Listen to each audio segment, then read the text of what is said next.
él toma como misión internacional dar esa batalla cultural, porque es muy complicado que el proyecto liberal libertario argentino perdure, aunque tenga éxito interno, si no hay un cambio también de mentalidad fuera de Argentina. Imaginemos que Argentina fuera la única economía o la única sociedad liberal libertaria del mundo. Por cuestiones geopolíticas tendería a estar pues boicoteada por el resto de países y tendría una sostenibilidad en el tiempo muy limitada. Y lo que está haciendo Milei es tratar de también ganar esa batalla cultural dentro del campo de las derechas, por decirlo de alguna manera, que la derecha hegemónica que pueda resultar de esta victoria frente a lo woke no sea la conservadora estatista, sino la liberal libertaria. De tal manera que, claro, si le tenemos que dar la vuelta a lo woke, ¿qué significa? La contracara. Que el Estado haga lo mismo que hacían los woke, pero contra los woke. O más bien que el Estado se deje de meter en todos esos campos y, por tanto, que esas cuestiones vuelvan estrictamente al ámbito privado, del cual nunca deberían haber salido. Pues desde mi punto de vista, lo último.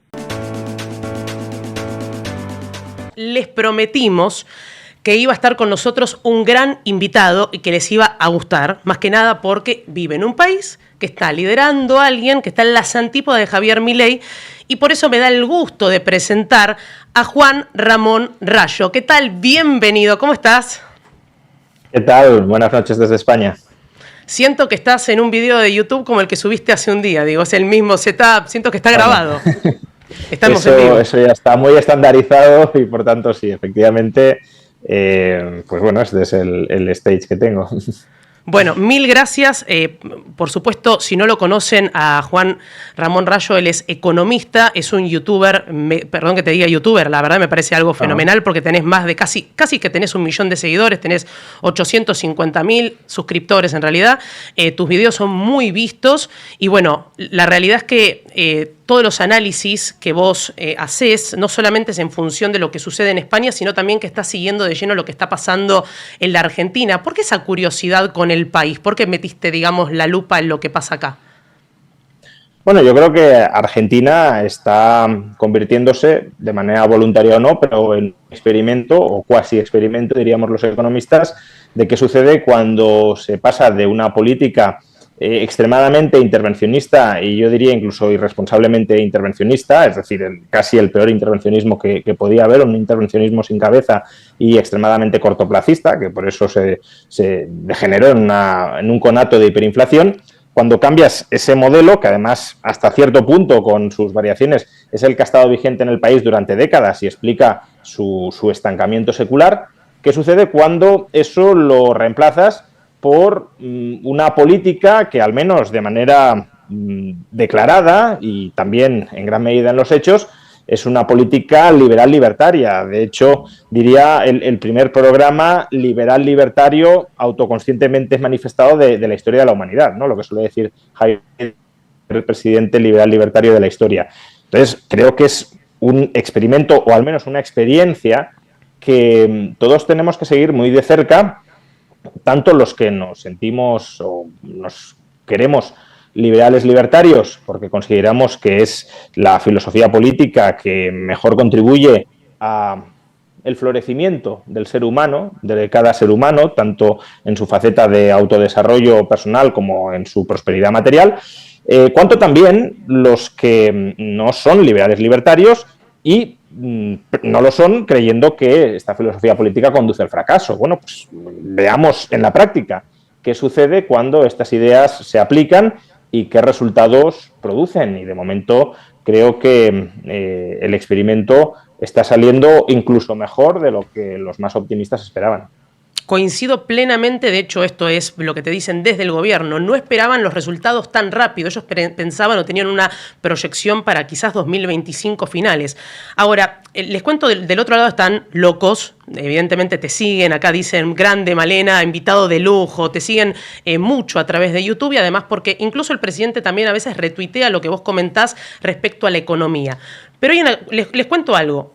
Vamos a hablar de distintos temas con Juan, vamos a hablar de lo que sucede en España, pero hay un video que subiste hace unos 2 días, creo, donde vos haces un análisis de lo que comenta Javier Milei en el foro de Davos. Algunos me preguntan por qué digo Davos, la pronunciación real es Davos con tilde, después se hispanizó y se habló de Davos.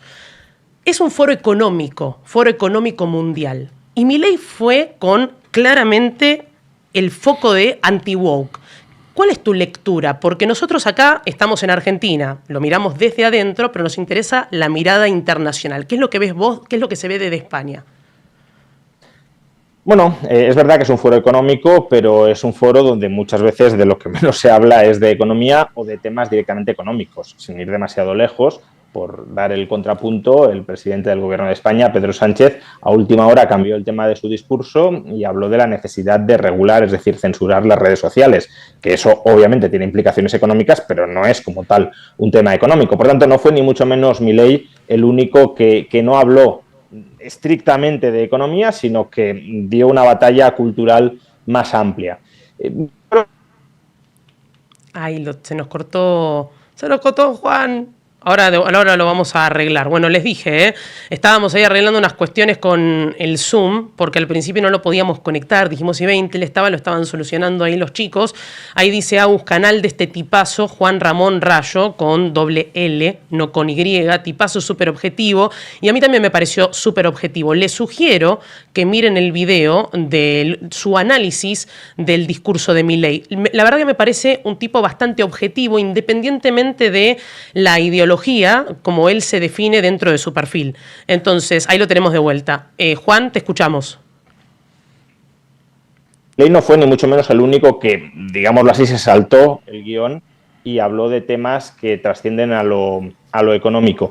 Yo creo que en este sentido, si miramos las dos intervenciones que ha tenido Javier Milei en el foro de Davos, lo que pretende es criticar de manera radical y contundente el statu quo ideológico. El año pasado criticó el establishment socialista o socialdemócrata y hoy, de alguna manera, la ideología woke, que él la considera una perversión de los principios del liberalismo clásico y una inversión de los objetivos de establecer un conjunto de derechos negativos frente al Estado, que por tanto limitan el alcance, la intervención del Estado en la vida privada de los ciudadanos, a hacer un llamamiento a que el Estado intervenga en la vida de los ciudadanos como forma de reparar injusticias históricas y, por tanto, en última instancia, de liberar o emancipar al género humano a través de esa intervención estatal, perdón. Entonces, yo creo que el objetivo aquí de Milei era remover conciencias, era plantar cara a lo que se ha escuchado de manera casi única durante muchos años en este foro económico. Es más, él también en público dijo que gran parte de la responsabilidad de la extensión de estas ideas se debía al propio foro de Davos. Entonces, bueno, él toma como misión internacional dar esa batalla cultural, porque es muy complicado que el proyecto liberal libertario argentino perdure, aunque tenga éxito interno, si no hay un cambio también de mentalidad fuera de Argentina.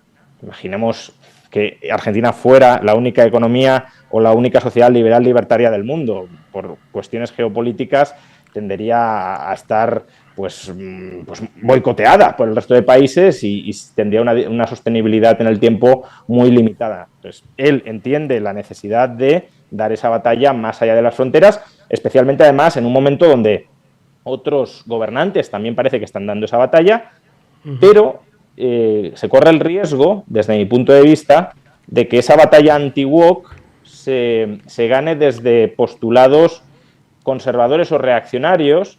A ver, amplía ese concepto de qué sería un postulado conservador, por ejemplo.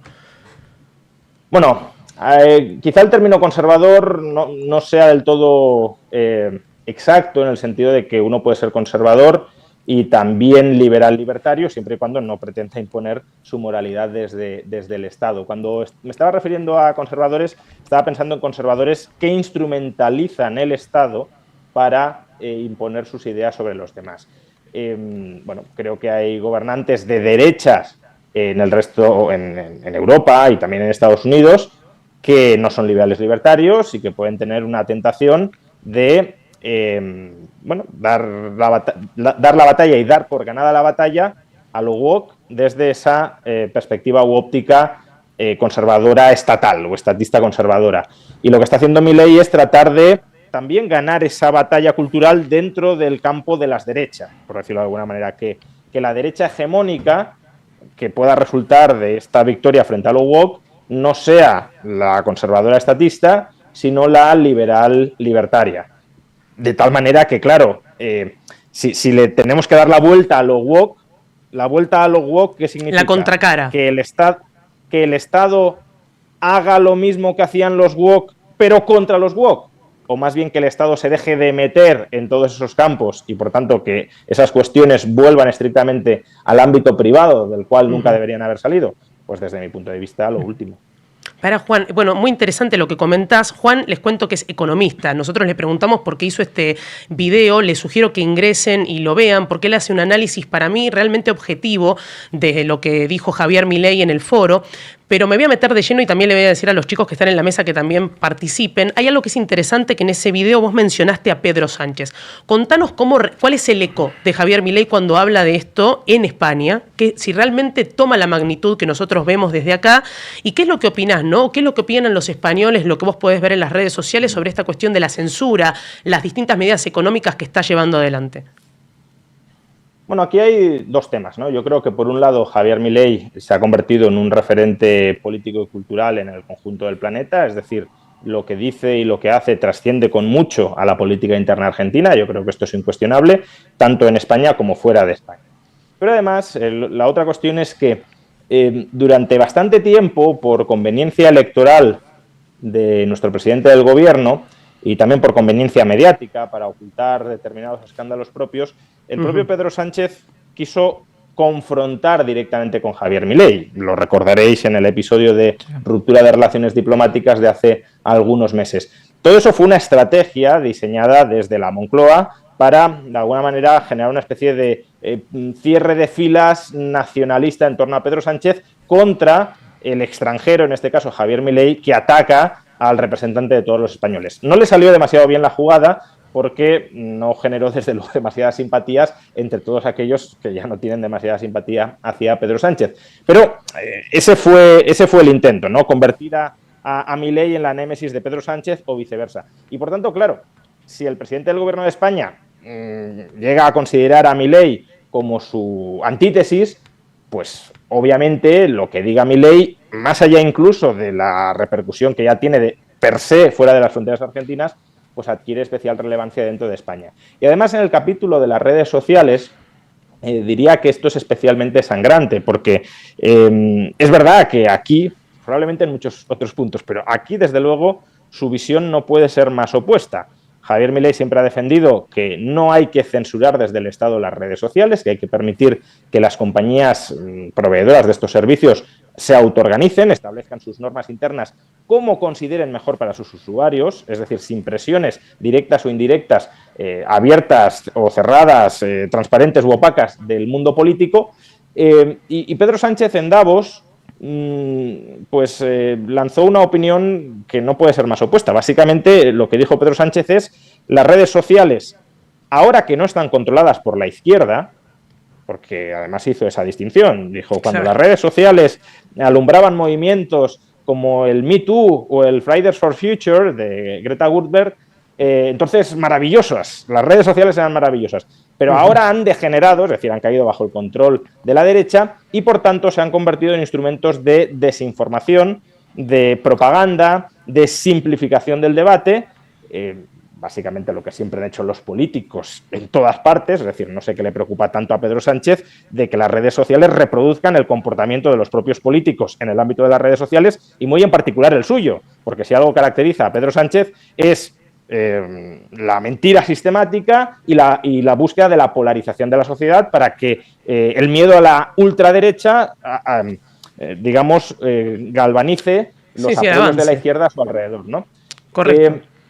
Entonces, dijo, claro, como las redes sociales hacen esto, son un peligro para la democracia y eso significa que hay que reinterpretar las redes sociales como si fueran un recurso común de la humanidad y, por tanto, que los políticos, que ya no controlaban, claro, los flujos de información tras la emergencia de las redes sociales, que los políticos regulen las redes sociales, que se acabe el anonimato en redes sociales, es decir, que los políticos, no los ciudadanos, esto además también es importante, que los políticos, los cuerpos del Estado, conozcan quién está detrás de cada perfil y que, por tanto, si no pones un DNI, un documento nacional de identidad, no puedas acceder a las redes sociales ni puedas vincularte con un perfil, que además las redes sociales abran sus algoritmos para que la Unión Europea les diga qué han de escribir en esos algoritmos en términos de moderación de contenidos, por tanto, la censura desde las leyes europeas, Y por último, claro, ¿qué pasa si los dueños de las redes sociales se niegan a hacer todo esto?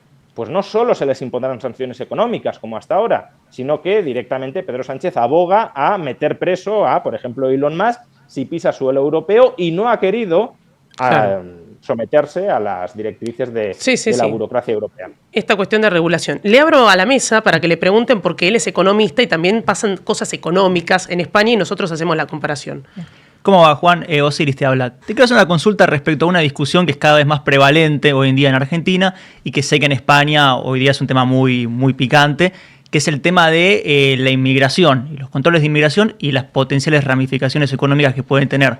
¿Cómo lo ves desde allá y cómo crees que podemos por ahí prepararnos acá para poder afrontar esa discusión teniendo la ventaja de ya haberlo vivido en España? Claro, a ver, en principio el liberalismo es favorable a la libertad de movimientos de personas.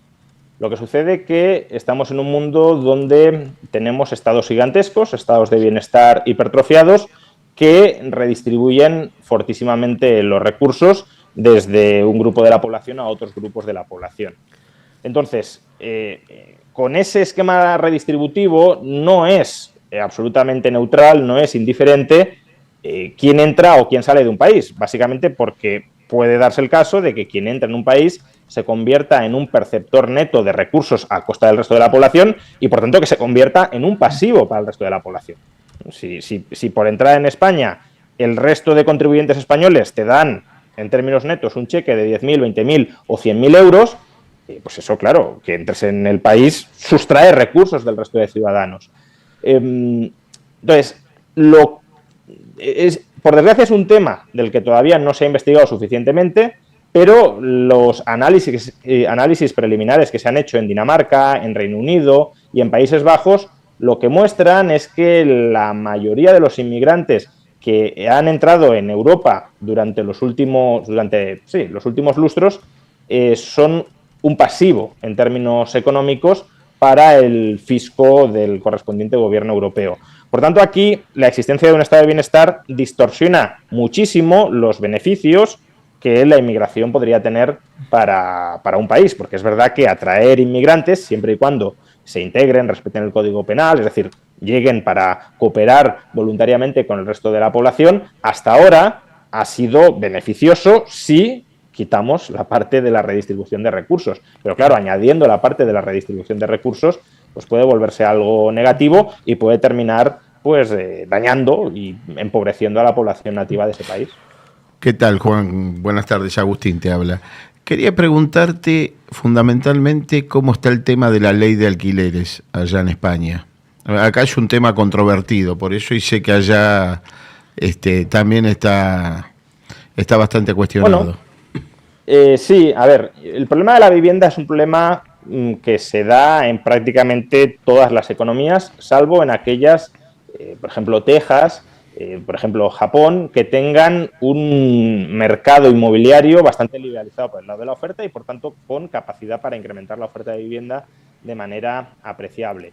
Eso no sucede en la mayor parte del mundo y, como no sucede, pues si la demanda va aumentando, especialmente en determinados núcleos de población, pues oferta rígida, demanda creciente, precios al alza. La tentación de los políticos cuando ven que un precio sube, y en Argentina lo sabéis mejor que en ningún otro país, Totalmente. es tratar de imponer controles de precios. Es decir, atacar los síntomas en lugar de las causas. Con el agravante de que atacar los síntomas no sale gratis, sino que agrava las causas. Porque si tú estableces un control de precios, lo que haces es reprimir todavía más la oferta y potenciar todavía más la demanda. Es decir, había un exceso de demanda en relación con la oferta y tú aún lo vuelves mayor. Por tanto, el desabastecimiento todavía es mayor. Esos controles de precios pueden ser a las bravas, de manera muy directa y obscena, o pueden ser indirectos. Es decir, no te digo a qué precio tienes que alquilar, pero sí te impido que revalorices el alquiler por encima del IPC, por ejemplo, con lo cual al final estás reduciendo el precio del alquiler en términos reales. Pues bien, en España lo que se ha aprobado es una combinación de todo esto. Se limita la revalorización de los alquileres por debajo del IPC para que a largo plazo haya una caída real de los precios de los alquileres. Y además, perdóname que te interrumpo. Hoy, el que quiera alquilar en España, ¿cómo es el contrato? ¿O cómo se estipula el contrato, para entenderlo? Es que depende mucho de la autonomía. ¿Por qué? Porque aunque la ley es estatal, no toda la ley se aplica en todas las autonomías, salvo que las autonomías así lo decidan. Y las partes más nocivas de esa ley, que son las que imponen ya directamente un control de precios, es decir, usted no puede alquilar por más de esto, esa parte no se aplica en la mayor parte de España. ¿Por qué? Porque hoy en día, aunque Pedro Sánchez del Partido Socialista gobierna en el gobierno nacional. El Partido Popular, digamos, el partido de lo que vendría a ser Juntos por el Cambio, digamos, en Argentina. Centro-derecha, sí. Socialdemócrata. Sí, gobierna en casi todas las autonomías. Entonces, todas las autonomías del PP no han aplicado la parte más nociva de esa ley. Entonces, los efectos se ven claramente en Cataluña. En Cataluña la ley ha conseguido bajar el precio del alquiler, claro, porque si tú lo bajas por ley, pues el precio baja, pero la oferta de vivienda se ha desplomado y, por tanto, es mucho más complicado encontrar vivienda en Cataluña que, por ejemplo, en Madrid, siendo complicado encontrarla en Madrid, pero es que en Cataluña directamente el desabastecimiento pues es brutal. Hay como alrededor, si no me baila la estadística, como alrededor de 200 interesados por cada piso anunciado. Y una pregunta. El control de alquiler se han disparado el desequilibrio entre oferta y demanda. Acá tenemos un gran problema legal con el tema de los desalojos, tanto los desalojos por ocupaciones ilegales como el desalojo por falta de pago de los alquileres. ¿Cómo es la situación en España? ¿Cómo son los tiempos de la justicia allá? ¿Cómo recupera el propietario su bien? Pues el problema, no conozco el caso concreto argentino, pero por lo que describe será muy parecido a España. Aquí los tiempos también son dilatadísimos, de hecho hay que ingeniárselas con trampas de todo tipo para intentar conseguir expulsar a los ocupas. Por ejemplo, pagar a una familia de ocupas para que ocupen la vivienda ocupada, de tal manera que después es una familia de ocupas a las que has contratado tú y cuando ya han ocupado la vivienda tuya que previamente había sido ocupada, pues ya se marchan porque los habías contratado tú, ¿no? Es decir, estratagemas de todo tipo para intentar acelerar los tiempos que en la justicia se dilatan de manera extraordinaria, porque además este gobierno legalmente ha dificultado el desalojo de los ocupas, tanto de ocupas que han entrado directamente asaltando la vivienda, como efectivamente de personas que, bueno, no sé si llamarles ocupas, pero que permanecen dentro de la vivienda después de una acumulación de impagos de sus obligaciones del alquiler y como el gobierno es incapaz de darles, se arroga esa función, pero luego no lo hace, cobra impuestos para ello y luego no hace nada, es incapaz de realojarles a algún otro tipo de vivienda, pues se le carga al propietario la obligación de suministrar esa vivienda. Es decir, usted vive en mi casa y no me paga el alquiler porque no vamos a dejar que usted viva en la calle porque el gobierno, que se arroga el monopolio de la justicia social, es incapaz de encontrar un alojamiento a esa persona que no es capaz de pagar. Correcto. Juan, te llevo por este camino. A ver, vos tratás muchas temáticas, el público acá está preguntando cosas, no puedo dejar de leer algunos superchats, yo que te quería preguntar de Trump, pero el público demanda y nosotros nos importa mucho más la demanda frente a la oferta. Entonces, la pregunta es la siguiente. Yo no sé si están todos al tanto, los pongo de última, lo que sucedió hace poco con la inteligencia artificial de China. DeepSeek, creo, ¿no? Sí, DeepSeek. DeepSeek, exactamente. Sucedió algo, vos hablás de la burbuja en su momento, hablás de un tema de finanzas en tu canal. ¿Qué es lo que vos considerás que sucedió con el auge repentino de esta inteligencia artificial de origen chino? Bueno, básicamente ha supuesto una inyección de nueva información que no estaba en el mercado y que obliga a reevaluar todas las estimaciones de precio y de beneficios futuros esperados de las empresas dentro de la industria de inteligencia artificial. Básicamente lo que ha conseguido DeepSeek es una capacidad cognitiva equivalente al último modelo comercial de ChatGPT en Europa, que es el O1. Es decir, consigue los mismos resultados, pero, y aquí está la novedad, con muchísimos menos costes, tanto costes de entrenamiento del modelo como de ejecución del modelo. Oficialmente dicen que el entrenamiento del modelo para reproducir algo equivalente al O1 de ChatGPT solo ha costado $6 millones. Bueno, esta cifra probablemente sea dudosa y no sea del todo cierta, pero lo que sí es verdad es que el coste de ejecución de los comandos, de las órdenes que le damos a la inteligencia artificial, es más de Sí, es más de un 90% más baja que en ChatGPT. Y esto no es moco de pavo. Se estima que cada comando que le damos al O3, que es el modelo más avanzado de ChatGPT, que no ha sido emulado por el R1 de DeepSeek, cuesta alrededor de $1.000. Con lo cual, bajar en un 93% el coste es una mejora muy sustancial. Claro, si tú llegas al mismo resultado con mucho menos coste, si tú llegas al mismo output con un consumo de inputs muy inferior, entonces todos los proveedores de esos inputs, por ejemplo Nvidia, proveedora de GPUs, pues la demanda esperada de esos inputs aparentemente, que eso ya es debatible, pero bueno, aparentemente cae. O la demanda de energía, porque por ejemplo el coste de los prompts está muy relacionado con el consumo energético. Entonces, si puedes hacer lo mismo con mucho menos consumo de energía, la demanda de energía aparentemente cae. Esto es lo que fundamentalmente ha sucedido en la bolsa, aunque creo que lo más interesante del R1 no es nada de todo esto, sino que al parecer el R1 está muy cerca o ya ha conseguido el aprendizaje recursivo, es decir, que el propio modelo se enseña a sí mismo y se mejora a sí mismo sin necesidad de que haya supervisión humana. Y esto, desde luego, nos acerca, si es así, nos acercaría mucho a la inteligencia artificial general y estaríamos también muy cerca, o mucho más cerca de lo que esperábamos hasta el momento, de la llamada superinteligencia artificial, que bueno, nos abre un territorio. Es mucho más amplio. Les cuento, está Juan Ramón Rayo con nosotros. Gracias por estar, porque sé que es de noche en España. Por mi parte, te voy a hacer la última pregunta. Después los chicos, si tienen alguna más, también la vamos a hacer. Ahí en el chat dice, explicó perfectamente lo que es el crawling peg. Yo no lo vi al video, pero vi que estaba. Sí te quiero preguntar por el tema de Trump. Para hacer un resumen, ¿qué es lo que vos querés respecto a estas medidas que dio, digamos, al principio cuando firmó las órdenes ejecutivas? ¿Y qué es lo que crees? Porque hay una discusión entre si la economía de Estados Unidos es abierta o cerrada. Acá es muy fuerte, por ejemplo, en economistas de renombre, esta cuestión del proteccionismo, si realmente es nacionalista, de proteger la economía o si busca un control o medidas de negociación. ¿Cuál es tu lectura de lo que está haciendo el presidente? Bueno, a ver, es difícil saberlo porque no estamos en la cabeza de Trump. Sí sabemos que al menos una parte de sus chantajes proteccionistas tienen como objetivo negociaciones no comerciales. Lo sabemos porque la propia administración Trump, por ejemplo, Scott Bessent, secretario del Tesoro, lo ha dicho. Lo que pasa que, claro, un buen negociador, para ser buen negociador, tiene que estar convencido de que su mano es buena. Si tú crees que tu mano es una basura, mal vas a negociar frente a otro que además sabrá que tú sabes que tu mano es una basura. Dicho de otra manera, si Trump muestra ante el mundo que él sabe que los aranceles son malos para Estados Unidos, mal va a poder amenazar a terceros con usar aranceles que perjudicarían a Estados Unidos. Es decir, él ha de aparentar la imagen de que le encantan los aranceles y que por tanto no le va a suponer ningún coste aplicarlos si los demás no ceden a sus chantajes.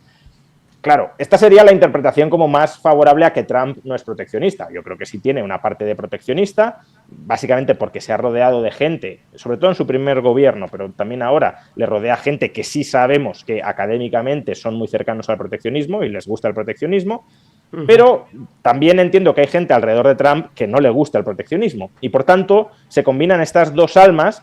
Trump no es un académico, Trump es un hombre de negocios y un político con intuiciones probablemente muy buenas y escuche a ambos lados e intente conjugar ambas partes. Ahora, cuidado, que Trump utilice los aranceles como amenaza tampoco tiene por qué ser algo bueno. Quiero decir, si amenaza para conseguir algo que sea bueno para ambas partes, pues a lo mejor los liberales libertarios podrían terminar apoyándolo por razones consecuencialistas. Por ejemplo, recuerdo que en su primer gobierno a la Unión Europea le dijo: hagamos una cosa, o reducimos todos los aranceles a cero o yo os duplico los aranceles. Bueno, pues esa estrategia negociadora, claro, los liberales libertarios diremos, sí, que los reduzcan todos a cero. Sería desde luego lo preferible.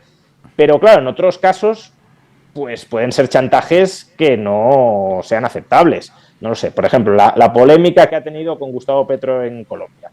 Sí. Si fuera cierto que los colombianos deportados por situación irregular en Estados Unidos estaban recibiendo un trato inhumano por las autoridades estadounidenses, no lo sé si fácticamente es así o no, pero imaginemos que fuera así, desde luego no sería buena noticia que Trump ganara esa negociación y por tanto pudiera seguir dando su gobierno, su administración, un trato inhumano a esos deportados. Por tanto, bueno, digamos, es una herramienta que a los liberales no nos gusta nada, el uso de los aranceles, y que en todo caso habrá que evaluar en función de los fines perseguidos. En ocasiones podrán ser fines de ampliar libertades y en otras de restringir libertades. Y cuando sea de restringir libertades, ni la herramienta ni el fin serán defendidos. No, se entendió perfecto el concepto, chicos. Sí, hay algo que no me termina de quedar claro con esta cuestión, principalmente por esta discusión que se arma respecto al conflicto económico que podría llegar a generarse ahora entre Colombia y Estados Unidos. En definitiva, con las amenazas que plantea Trump ya desde un principio, ¿sale realmente ganando o solamente es una amenaza que en realidad un poco le puede llegar a jugar en contra a él también? ¿Cómo lo podríamos ver desde el lado económico exclusivamente?